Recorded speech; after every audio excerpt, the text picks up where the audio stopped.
দুনিয়ায় সন্তান আসবে যখন, অস্থির হয়ে যায় মা তখন।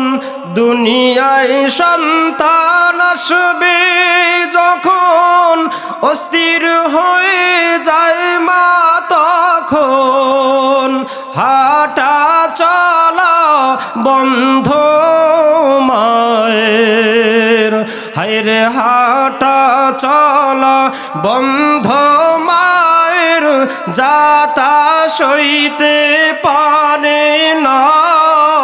যে মায়ের পদতলে জান্নাত সন্তানের ঠিকানা। মায়েরই মতন দরদি কেউ এই দুনিয়ায় পাইবা না। যে মায়ের পদতলে জান্নাত সন্তানের ঠিকানা। এমন করে 10 মাস 10 দিন রাখিলেন রাব্বুল আলামিন। নাভি দিয়া খুদা মিটান, আল্লাহ নাভি দিয়া খুদা মিটান। মুখে না পাকি লাগিল না। যে মায়ের পদতলে জান্নাত সন্তানের ঠিকানা। মায়েরই মতন দরদি কেউ এই দুনিয়ায় পাইবা না। যে মায়ের পদতলে জান্নাত সন্তানের ঠিকানা। হাদিসের মধ্যে আসছে, মুসলিম শরীফের হাদিস, যা রাজুলুন ইলা রাসূলিল্লাহি সাল্লাল্লাহু আলাইহি ওয়াসাল্লাম। এক সাহাবী এসে রাসূলকে জিজ্ঞেস করতেছেন, ইয়া রাসূলুল্লাহ সাল্লাল্লাহু আলাইহি ওয়াসাল্লাম, ফাকালা মান আহাক্কুন নাস। ইয়া রাসূলুল্লাহ, আমি সৎ আচরণ কারে দেখাবো? রাসূল বললেন, কলা উম্মুকা, তুমি তোমার মাকে দেখাবে। ওই প্রশ্নকারী সাহাবী আবার বলতেছেন, কলা সুম্মা মান, এরপরে কারে দেখামু? এরপরে সৎ আচরণ কারে দেখামু? রসুল বলতেছেন, কলা উম্মুকা। উম্মুন শব্দের অর্থ মা। রসুল বলতেছেন, কলা উম্মুকা, তুমি তোমার মাকে সৎ আচরণ দেখাও, তোমার মা বাবার সামনে ভালো আচরণ করো। ওই সাহাবী আবার বলতেছেন, কলা সুম্মা মান, এরপরে কার সামনে ভালো আচরণ করব? রসুল বলতেছেন, কলা উম্মুকা। চতুর্থের বেলায় ওই প্রশ্নকারী সাহাবী আবার বলতেছেন, কলা সুম্মা মান, এরপরে কার সামনে ভালো আচরণ করব? রসুল বলতেছেন, কলা আবুকা। তাহলে বুঝে গেল, এই হাদিস দ্বারা বোঝা যায় বাপের চাইতে মায়ের মর্যাদা 3 গুণ বেশি।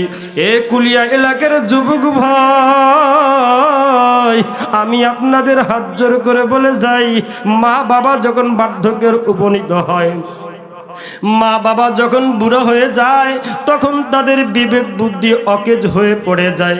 দেখবেন সকালে খানা খাইছে, বিকেলে কিন্তু মনে নাই।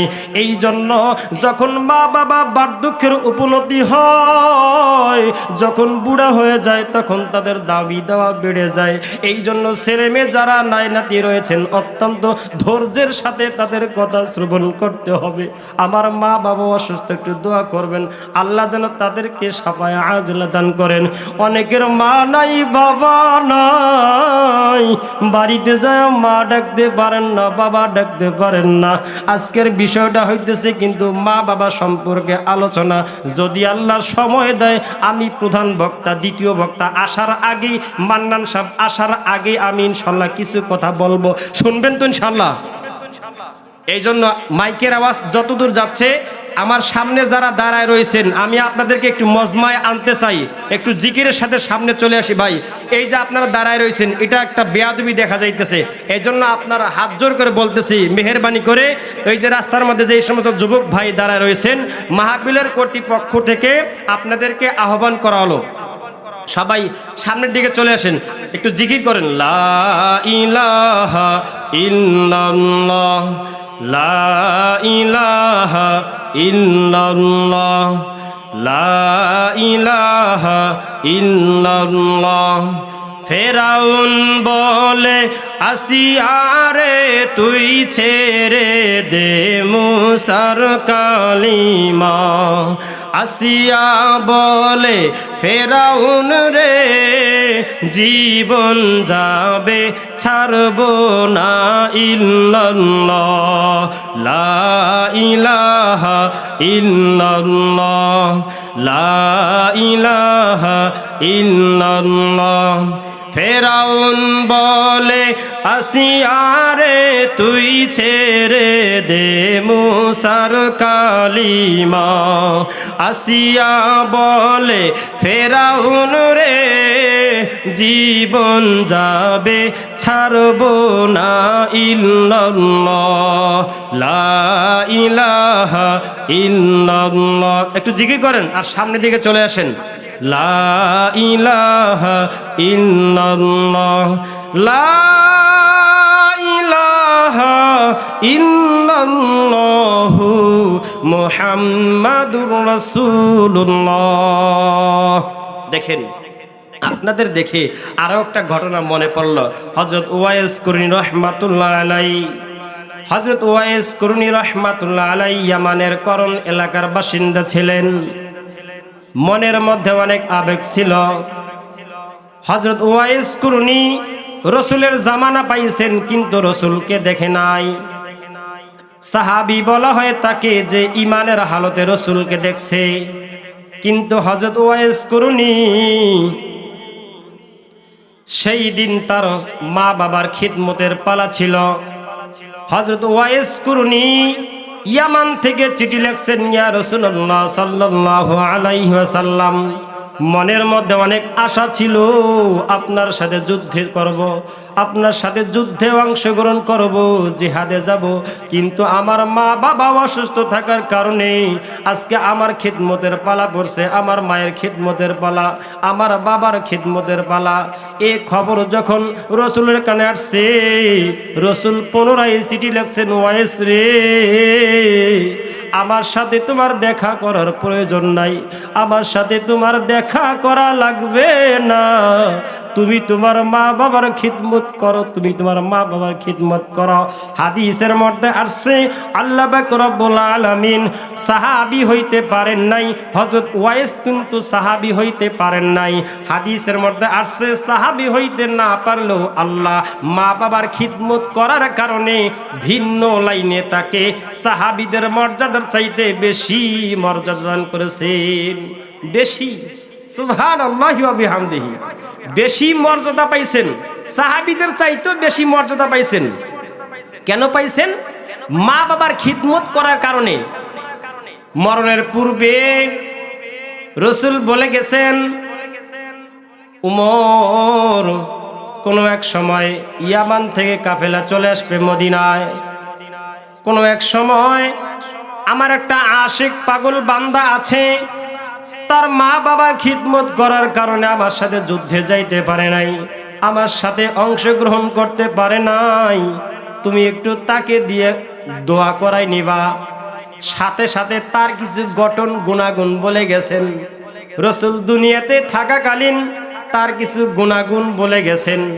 এরকম নামের চেহারা একজন ওয়াইস হবে, এরকম নামে একজন চেহারাওয়ালা ওয়াইস হবে, সে ইয়ামান দেশে থাকবে, মদিনায় কাফেলা চলে আসবে, তার কিছু গুণাগুণ বলে গেছেন। এরপরে হযরত উমর বছরের পর বছর তালাশ করতেছে, যখনই শোনে ইয়ামান থেকে মদিনায় কাফেলা চলে আসছে, হযরত উমর দৌড়ে ছুটতেছেন, ভাই এখানে কি ওয়াইস নামে কেউ আছেন কি? লোকেরা বলতেছেন না না না, এখানে তো ওয়াইস নামে কেউ নাই। এরপরে হযরত উমর আবার শুনলেন, আরেকদিন শুনলেন, এখানে ওয়াইস নামে কেউ আছেন কি? লোকেরা সাথী ভাই বলতেছেন না, এখানে ওয়াইস নামে কেউ নাই। এরকম ভাবে হঠাৎ করে একদিন হযরত উমরের কানে চলে আসছে যে ইয়ামান থেকে মদিনা কাফেলা চলে আসছে। সেই জামাতের মধ্যে ওয়াইস নামে একজন ব্যক্তি আছে। হযরত উমর আর দেরি নয়, দৌড়ে গিয়ে সেই কাফেলার আমিরকে জিজ্ঞেস করতেছেন, ভাই এখানে কি ওয়াইস নামে কেউ আছেন কি? লোকেরা বলতেছেন, জি জি, এখানে একজন ওয়াইস নামে একজন ব্যক্তি আছে, তার মা বাবার খিদমত করেছে, সে আমাদের সাথে আসছে। হযরত ওয়াইস কুরনি রাসূল ওয়াইসকে দেখে সালাম করতেছেন, আসসালামু আলাইকুম ওয়া রাহমাতুল্লাহ। ভাই আপনার নাম কি? ওয়াইস। জি হুজুর, আমার নাম ওয়াইস। হযরত উমর একবার রসুলের কথার দিকে তাকাইতেছেন আর একবার চেহারার দিকে তাকায়। বুঝেন নাই?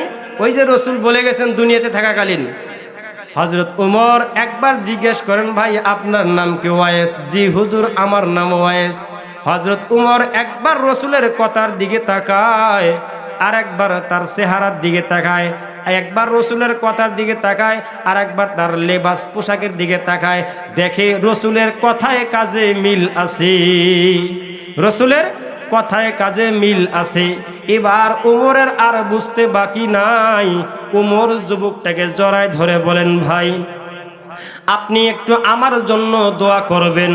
এই কথা বলার সঙ্গে সঙ্গে হযরত ওয়াইস কুরনি দুইটা চোখের পানি ফেলে কান্না করেন আর বলেন, ভাই আপনি তো হচ্ছেন রসুলের সাহাবী, আপনি তো রসুলের সাহাবী, আমি তো রসুলকে দেখি নাই, দেখতে পারি নাই। এ যুবক ভাই, হযরত ওয়াইস কুরনি কিন্তু মা বাবার খিদমত করার কারণে অনেক দামি হয়েছেন। শুধু তাই নয়, শায়েখ জাকারিয়া রহমাতুল্লাহ আলাই শাইকুল আরব হয়েছেন বুখারী শরীফ পড়াইতে পড়াইতে। তিনি ওই সমস্ত ছাত্রদের নসিহত করেন যেই সমস্ত ছাত্ররা পিতামাতার অবাধ্য সন্তান। এ যুবক ভাই, তোমরা যারা পিতামাতার অবাধ্য সন্তান আছো, আমি তোমাদেরকে বারবার বলে যাই, এই শায়েখ জাকারিয়া রহমাতুল্লাহ আলাই তিনি ছাত্রদেরকে নসিহত করতেছেন। এক আল্লাহর ওলি কবরের পাশ দিয়ে হেঁটে যাইতেছেন, কবরের পাশ দিয়ে হেঁটে যায়। আল্লাহর ওলি কবরের পাশ দিয়ে হেঁটে যাওয়ার সময় আল্লাহ পাক রব্বুল আলামিনের খাস যারা আল্লাহর ওলি, আল্লাহর কিছু গোপন ডায়েরি আল্লাহর ওলিকে দেখায় দেয়। আল্লাহর ওলি কবরের পাশ দিয়ে যাওয়ার সময় কিছুক্ষণ দাঁড়ায় রয়েছে, দাঁড়াবার পর সূরা ইয়াসিন পড়ছেন, কয়েক মর্তবা দরুদ শরীফ পড়ছেন।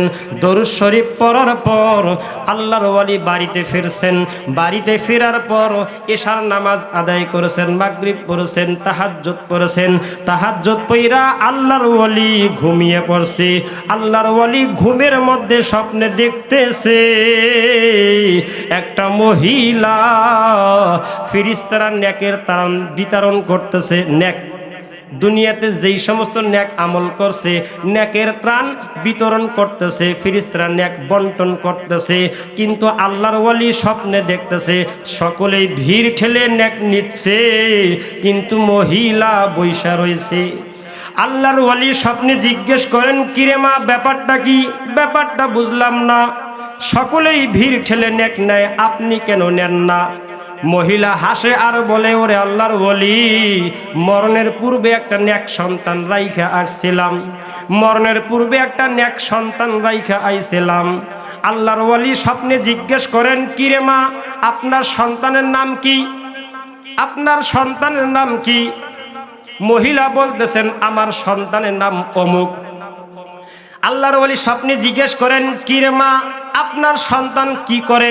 বলে, আমার সন্তান কুলিয়া বাজারে এক কানিতে একটা দোকান, যখন কাস্টমার আসে